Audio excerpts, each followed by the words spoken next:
lack of supportive housing and shelter beds, while record numbers of people seek a place to sleep in tent cities and on the streets, dogged City Hall and agencies throughout 2022. Despite city efforts to get as many people as possible off the streets and into shelters, space and staff to run those shelters are in short supply. A newly opened temporary shelter at the former BC Tree Fruits warehouse on Ellis was supposed to accommodate up to 60, but because of staffing shortages, can only house half that number. It was supposed to replace the 40 beds lost when the shelter at the former Kelowna Daily Courier closed earlier this year.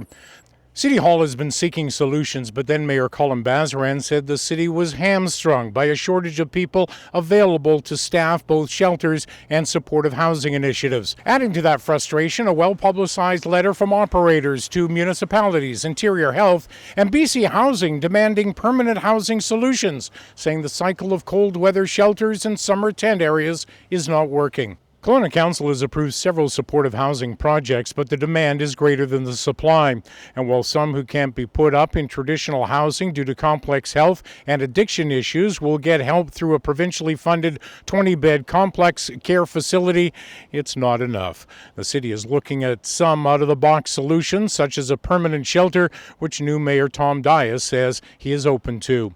And while the city tries to work with other agencies and governments to find permanent solutions, it's been forced to spend taxpayer money for temporary fixes to a problem outside of its mandate. There have been costs for additional bylaw and RCMP resources, cleanup expenses, and other expenses. The city continues to allocate funds for the Central Okanagan Journey Home Society and outdoor overnight sheltering. The city is budgeting $300,000 for outdoor sheltering in each of the next 3 years. For Castanet's Year in Review, I'm Wayne Moore.